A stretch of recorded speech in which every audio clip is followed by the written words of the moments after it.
Hey everybody, welcome back to the video. And in the last video you saw where we're going to put the ball joints in the truck.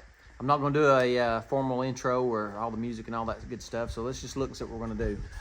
So today I'm going to show you the one side, how to get these rivets out. We're going to change the upper and lower ball joints. I'm also going to change the inner outer tie rods as well as the center link. And then over on the other side you can see the idler arm. I'm not going to show you all that. We're just going to knock these ball joints out and get them replaced. And then I can start getting the truck lowered to the right height. I appreciate all the feedback I got on these springs. Some of you said heat them, some of you said cut them. So I'm still not sure what I'm going to do yet. But first thing, I want to get all the front end components installed, and then as well as some of this paint. You can see I didn't get to paint all this. I'm going to paint all this while we got it apart. So I'm not going to, like I said, I'm not going to do an intro. I'm just going to go ahead and get you set up, and we'll start getting these ball joints out. So I'll tell you what you're going to need: a tie rod separator, or I call it a ball joint knocker. You're going to need a 15/16 for your lower nut on your lower ball joint. My upper ball joint is actually a 3/4. The new one is a 7/8. The 7/8 also is for the C-clamp on the ball joint press. If you do not have one of these, I recommend either go to Harbor Freight. This is where I got this one years and years and years ago. I think they were only like $30 or $40 when I bought this years ago. That's how long I've had it. I'm sure they're a lot more expensive now, but if you don't have one, I would recommend you go to O'Reilly, Advanced, AutoZone, and rent one, because trying to drive ball joints in with a hammer is very hard and very time consuming, and you could potentially damage the ball joint. This upper ball joint is going to bolt in. You're going to see when we get these rivets out how that works. But I've got my upper ball joints. I'll show you the part numbers. Your lower ball joint is a K6145T. Your upper ball joint is a K5208. This is for a first gen. They may be the same for the second gen, but I'll, as always, put the links to the parts in the description below. We're going to grease them. I am going to use a extension pull handle to tighten this up to press the ball joint in. The downside of not having a lift in your shop is if you can get this thing high enough, you can put an impact on this. You'll see later, and you can drive it in that way. I'm going to have to pull it in by hand, but we'll do that. I'm going to show you, you can chisel out these rivets with a chisel and hammer. I also have an air chisel to do that with, and various sockets to take some of the other nuts off. Adjustable. I'm going to take off my brake line with the adjustable, and then I may hold some of those nuts with that. Also, you're going to need a 7/16 socket and a 3/8 ratchet. The bolts that put the upper ball joint in are 7/16. Got a 2-pound shop hammer. I am going to paint. I'm going to degrease with some brake clean and scuff it up and paint while I got all this apart. And then your torque wrench, if you torque things, your small bolts on your upper ball joint are 10 to 12 foot-pounds. Your large nut on the bottom and upper ball joint is 50 to 60 foot-pounds, and that came straight off the Moog website. So let me get you set up, and we'll get started putting these ball joints in. Okay, I got you set up. First thing we got to do is remove this hub assembly. We're going to take off our outer tie rod nut, our lower ball joint nut, upper ball joint nut, and brake line. Now I'm going to put a jack underneath this A-arm to support it so that it doesn't fall down. We're going to have to knock these ball joints loose with that ball joint knocker, tie rod knocker, whatever you guys want to call it, ball joint separator. So I'm going to time lapse you. We'll get this started and get it off.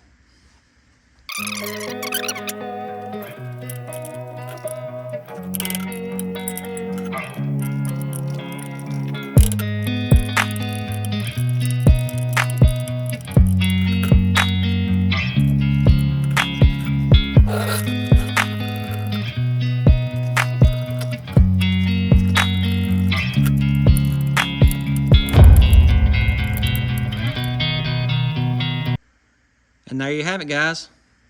We got the hub assembly off. So I'm going to get you set up. We'll take out the upper ball joint and press out the lower ball joint.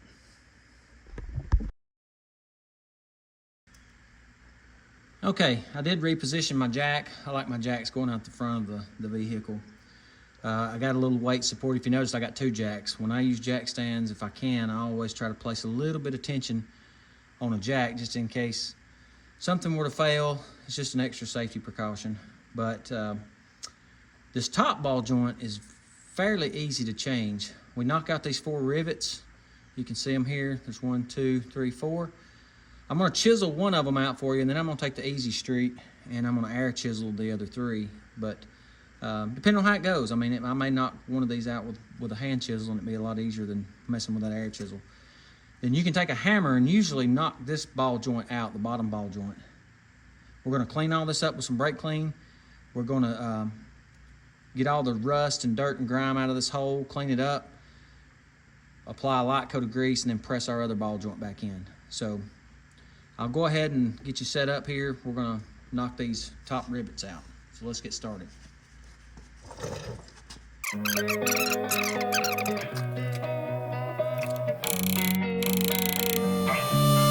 As you can see, guys, that air chisel makes short work of getting that ball joint out. Then you can just take your other chisel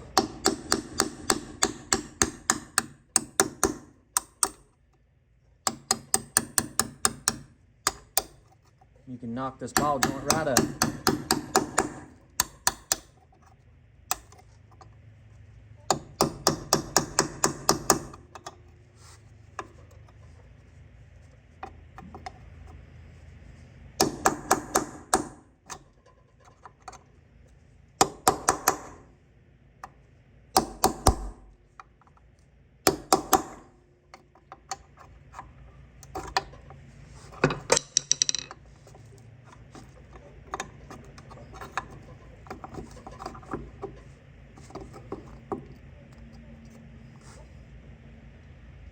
Yeah, I would say we were in need of a ball joint.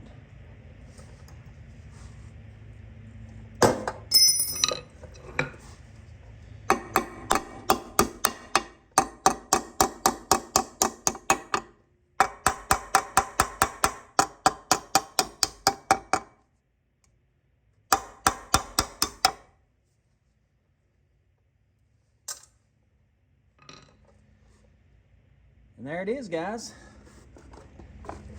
Easy. I told you this top one is very easy to remove and install. You just simply drop your other ball joint in. It does have the hardware that you're going to need, the nuts and bolts. These are locking, so you don't have to use Loctite. They are locking. It has your new nut, your new cotter pin, and if you need shims for your application, it also comes with some washers in here, and I'll show that to you later. We can get that installed, but let's back up, go down here to the bottom one, and sometimes you can simply take a hammer, slide back a little bit and zoom in on this bottom one. Sometimes you simply take a hammer and just knock this one out. We'll give that a try, and if not, we may have to put the press on it and press it out. So here we go.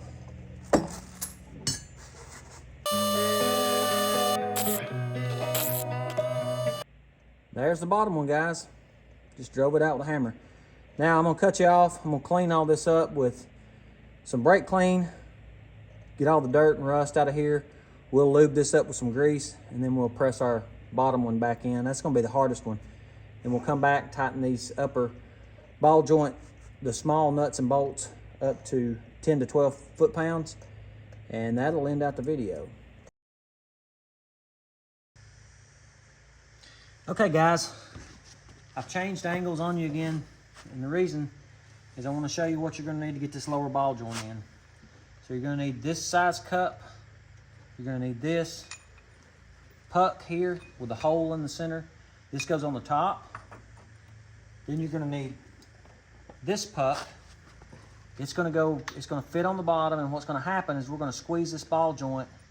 It's going to come through the top, and our C clamp needs to be adjusted all the way out.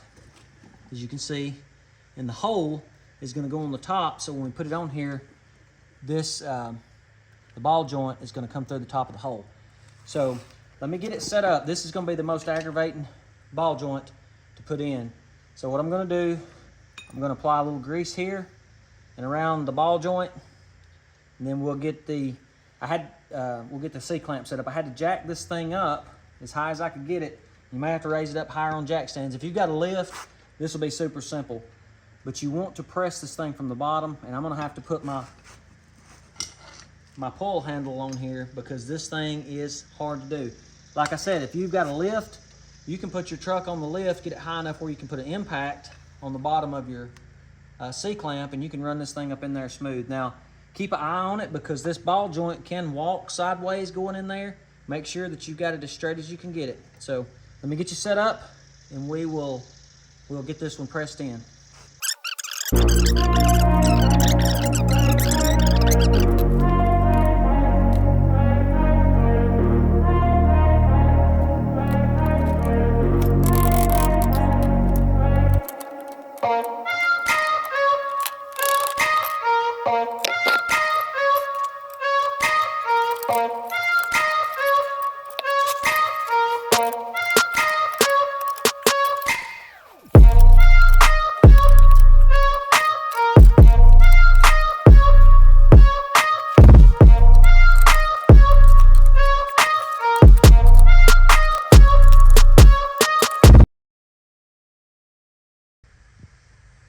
Okay guys, the bottom ball joint's in.